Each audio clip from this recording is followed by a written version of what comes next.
name is Nicole. Hello, my name is Dorian Leonard. Hello, my name is Peter Carter. Hi, my name is Victoria Page Souther. Hi, I'm Phelan. My name is Jada Williams. Hi, my name is Haja Mahmood. Hi, I'm Heaven. I used to have notebooks filled with stories. I wanted my parents to read them, but they always seemed too busy. I began to believe that my stories were unimportant because they didn't capture my parents' attention, so I stopped writing them altogether. Before writing this, I set a timer for 17 minutes. I gave myself 1 minute for each year I've been alive to figure out who I am, why I'm here, and who I will become. I came across events and people who have shaped my life. In essence, I came across stories and characters that will always be carried with me. And before long, the timer stopped. 17 minutes had gone by all too quickly, and all I found were stories. How lame is that? What am I supposed to do with a bunch of stories? Then it hit me. My thoughts started to piece together, and I realized that my life and my stories are not the only reasons why I'm here. I'm here for your stories, and I'm here for you. When I say stories, I don't mean novels or textbooks filled with facts, but I mean memorable and genuine occasions that we go through. If you want someone to read your story, come find me. I will read it. If you want someone to listen to your story, come find me. I will listen. If your stories are left alone on a dusty shelf, come find me, because I will gladly clean them off. If you feel like you're missing a few characters in your stories, come find me, because I'll gladly be one of them. Confide in me, trust me, and allow me the opportunity to contribute something to you, to your life, to your story. Some people look at me and think that I have it all sorted out. They look at me and think I don't have problems or obstacles that I go through daily, but believe me, I do. I'm too stubborn to let anyone see me weak or defenseless because I want to show them that I'm willing to be there for them, and that I'm strong even for a girl of my short stature. I still need more time to figure out the full extent of why I was put on this earth, but hopefully I'll receive a few more minutes to figure it all out. I want to know your story, but for now, here are ours. What do you think? You see me strolling down the block, you see a thug that smokes the smoke and always totes a Glock. Drugs I push away and guns I never spray. Most kills I got are from Call of Duty or GTA. What do you think? You see the way I dress and my dreads on my chest. He has to be violent and his life is a mess. I stopped pressing violent, wear hugs as a vest. But how is my life a mess when school and future add to my success? What do you think? You see the news and hear the cries from numerous reports of murders from criminals. When young black men like myself have so much potential, I keep the joy of optimism, keep life simple. What do you think? You only know what you see when you see me in the neighborhood. When really I'm just a young soul that's really misunderstood. Number 6. This is the number that defines me. 6. When people hear that you're the 6th child, they assume that you're the baby of the family, and they're shocked to find that you're the middle child of 10. Not only am I one of 10 kids, I'm one of 9 brothers and a single sister. Be that as it may, I learned one thing from all my brothers: how to fight. 6. The numbers of matches I've won in wrestling my sophomore year was 6. Every match was a fight that was set as even as possible. The only difference between the winners and the losers was who fought harder. Some of the matches I felt weak, outmatched, or underskilled. But what set me apart from my opponent was when they went 80%, I went 90. When they went 100%, I went 110. There were times that I felt I'd break, I'd crumble, that in that very short 6-minute match that seemed like an hour, I could give up, let them win. But something inside me told me I couldn't. I needed to fight. 36. The number of lengths of the lap pool I had to swim for a mile. I always struggled to swim when I was younger and didn't really learn how to until I was 12. Learning to swim was a terrible experience for me because I sank like a rock. It took an immense amount of effort to swim even a few lengths. One day while I was practicing to do a mile, I stopped at the edge, gasping for air, and told my dad, "I can't do it, it's impossible." He told me that if I tell myself it's impossible, then I'm absolutely right. But proving myself wrong is the trick to do anything. I spent that entire summer swimming laps. The water fought to drag me under, to get me to stop, but still I fought until I reached a mile. 36. 36% is the percentage of all newborn infant fatalities caused by the Group B strep infection I contracted immediately after birth. My lungs had too much fluid in them to accept any air. I had gotten so bad that I had to be taken to a university in Chicago to receive experimental treatment. 60% of infants who contracted the infection died from it, and 90% died of the severity of my infection. This is my scar.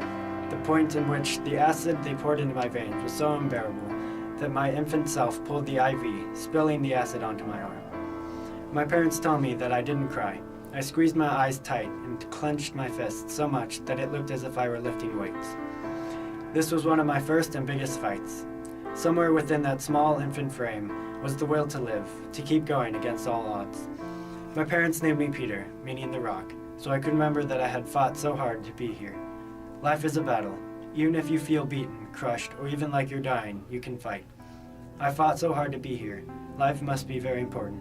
And if I can do it, so can you. She looks in the mirror and doesn't see herself. Instead, she sees a stranger. Her face shows a smile, but her eyes show a broken soul.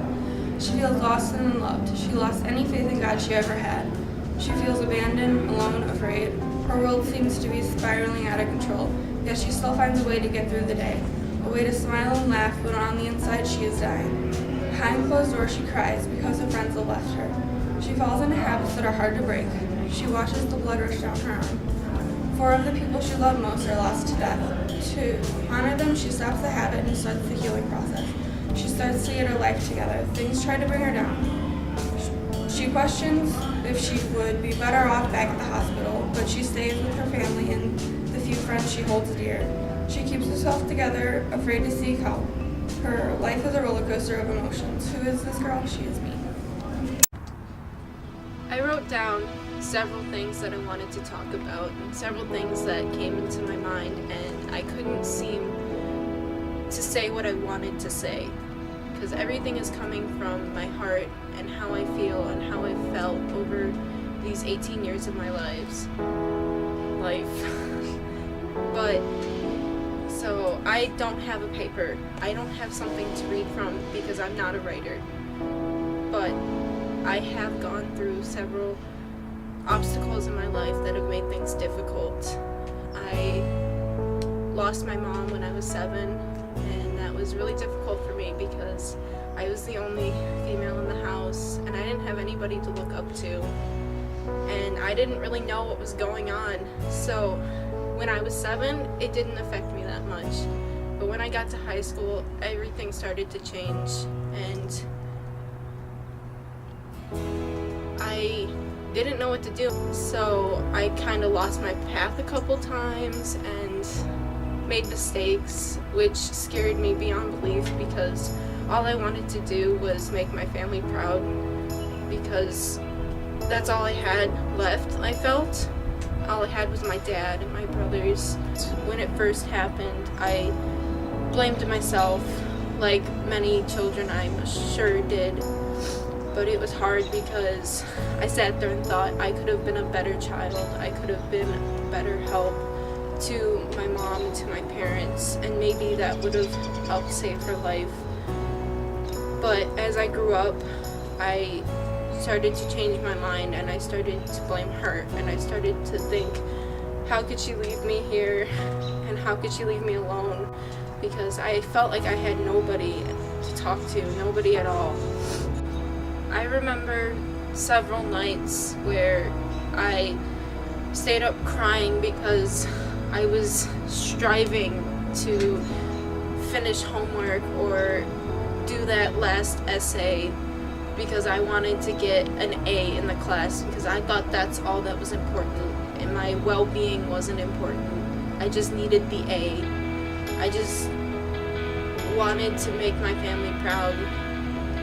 I wanted to make my mom proud, even though I didn't really believe she would be able to see me doing what I was doing. And I got really lost and made a couple mistakes which scared me, but I didn't want to ask for help because I grew up not asking for help. I grew up not talking to anybody because I couldn't talk to my mom. Being 18 years old and feeling like you've amounted to nothing in life is normal, I've been told. Well, if that's the case, normal is absolutely not a good feeling. I'm not content with normal. I want to be someone who does extraordinary things. I want to travel the world and become enriched by different cultures and lifestyles. I want to live in a big city and be surrounded by noise and activity and people from all different walks of life that pass by me on the street. I want to meet people who teach me to see things in a different perspective. I want to be able to speak my mind without feeling like I have to apologize for saying something stupid or nonsensical. I want to be able to help kids like me who have a hard time feeling like their thoughts and their voices are valid and should be heard. I want to be able to look back at my life and say that I thoroughly enjoyed my time here on Earth and I helped who I wanted to and love with my whole heart. My name is Jada and I will do extraordinary things. Party. Coming home late night. Hanging with the round crowd. Not spending quality family time. You name it, and that was me. Growing up as a kid, I never really took life seriously. I was always a loving and caring type, but things would slip for me. Change took a pointing turn in my life, and I came to believe that with hardships comes ease. Growing up as a young Muslim that's influenced with a society that shows a complete opposite of what Islam teaches us, I found myself lost. Years went by and I finally managed to find hope. They call me Sassy Hijabi now. Yeah, I'm sassy. Hijab as in the veil that covers my head, and Bay as in before anyone else. Sassy Hijabi. No, I'm not how the media portrays me. I'm not a terrorist. I'm not a towel head. No, I do not shower with it on. And no, Voldemort is not on the back of my head. The beauty of the hijab is so much more meaningful than how people see it. And my aim is to change that view. As a teenager, I feel like I've grown so much, and yet still have the opportunity to do so. But with that being said, I've tried to focus on a new aspect of my life. Being a Muslim woman who is influenced with American culture on a daily basis, modesty and faith will always be my top priorities. So now, I close my last chapter in life and start a new one, because life to me is like a book. Every day is a new page with lessons. This book isn't going to be just any book. It's going to be my book. And the author of this book is going to be me, Hadra Mahmood. It's time I take big steps in life and do my own thing. I want to be someone big. Not fame, money, and cars big, but inspirational big. Big as in someone who inspires others and helps them. Someone who is moving. Someone constructive and dignified. I want to help people who need it the most. People that are just like me. Creative in their own shallow bubble, but not being able to expand their enriching and uplifting talent. So here is a new chapter in my life. These very thin papers are just empty sheets of my future, waiting to clinch onto my very artistic and heartening aspects of my life. Your talent is God's gift to you. What you do with it is your gift back to God. She is the sound of footsteps down an empty hallway after school hours. She is the color that night makes after midnight, once the skyline resides to its natural shade of dark that only broken ones manage to see. Because no one without a care in this world would be up at this hour to contemplate madness. She is the vision of schizophrenia that insomniacs quiver in fear at. Because it's only a matter of time before they find reality and come to the realization that the nightmares they stay up to hide from are only dormant for short periods of time when the debate between sanity and insanity is still questionable. She is the biggest lie ever told, complemented by her custom-designed smile she plastered to her face all by herself, disguising any trace of dry tears and the screaming that wakes her exhausted family from their sleep. The family that would do anything to wake her up, save her from drowning, or give her one more chance to breathe during the next anxiety attack. She is the broken traces of the people she seeked salvation from, the ones that she destroyed in her path of terrorizing anything or anyone that ever loved her. She is the shade of alone she created for herself because halfway through the first word in any sentence she ever began, they always stopped listening. She is so cold. She is the reflection in my mirror, and each time I try to shake this broken Etch-a-Sketch, my eyes play tricks on me because she comes and goes, but she is always there. I am the sound of footsteps down an empty hallway after school hours. But I'm okay. I'm okay. I'm okay. I'm okay. I'm okay. I'm okay. I'm okay. And you will be too.